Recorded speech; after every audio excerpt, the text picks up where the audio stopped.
Hindi magtatagumpay ang isang paglalakbay kung hindi sisimulan sa unang hakbang. At para sa ating mga Pilipino, ang paglalakbay tungo sa katuparan ng mga pangarap ay nagsisimula sa mga silid-aralan. At dito po sumibol ang project na naging malapit po sa aking puso, ang unang hakbang sa kinabukasan o UHSK. Ngayong 2012, ika-15 taon na ng UHSK. Tuhayan po ninyo ang aming naging paglalakbay. Pebrero pa lang, abala na ang GMA Kapuso Foundation sa pagpaplano para sa unang hakbang sa Kinabukasan Project.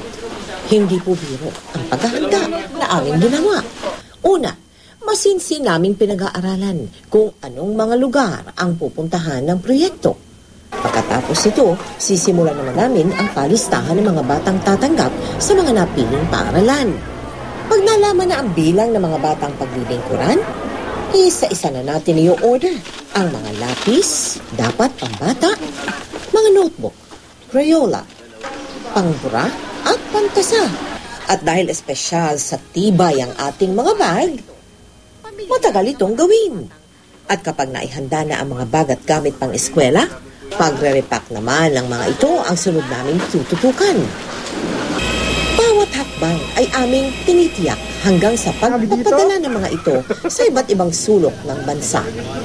Ngayong taon, mas napalawak natin at napabilis ang ating serbisyo ng paghatid ng UHSK dahil sa ating mga regional coordinators, lalo na sa Iloilo, sa Cebu, sa Davao, at saka sa Dagupan. Dahil mas kilala nila yung komunidad doon. Dahil pinakamahihirap na mga mag-aaral at pinakaliblib na mga lugar ang layunin naming mabigyan. Hindi na iwasang may kasamang panganib ang mga tinatahak naming daan. Gayunpaman, walang bangin, alon o anumang balakid ang kayang sumira sa aming dedikasyon. Gaya ng dati, naging daan ang proyektong ito para maibahagi ang mga kwentong pumukaw sa aming puso. Tulad ng kwento ni Lola Gloria ng Masbate na nagsasatwan para ihatid ang mga apo sa eskwelahan.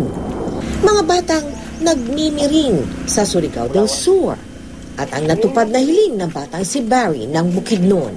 Tita Mel, salamat. Mahigit sa 45,000 mag-aaral ng halos 700 mga paaralan mula sa NCR at mga probinsya ang nakatanggap ng mga gamit pang eskwela ngayong taon. Makakaasa po kayo hanggang sa susunod na pasukan, kaagapay niyo pa rin kami sa inyong unang hakbang sa kinabukasan.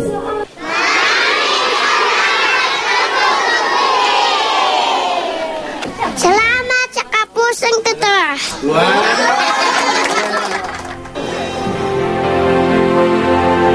Higit pa po sa mga bilang ng mga batang nabigyan ng mga gamit pang eskwela, ang aming pong sukatan sa tagumpay ng proyektong ito ay ang pag-asang naipunla namin sa mga bata.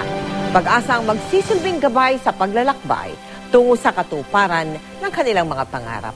Taos-puso po kami nagpapasalamat sa lahat ng mga naging katuwang namin sa paglalakbay sa taong ito, kabilang na ang mga donors at sponsors tulad ng Evergo Tesco Malls at Gotong Foundation na biniyayaan ng mapagbigay na puso at nakasama namin sa adhikaing ito.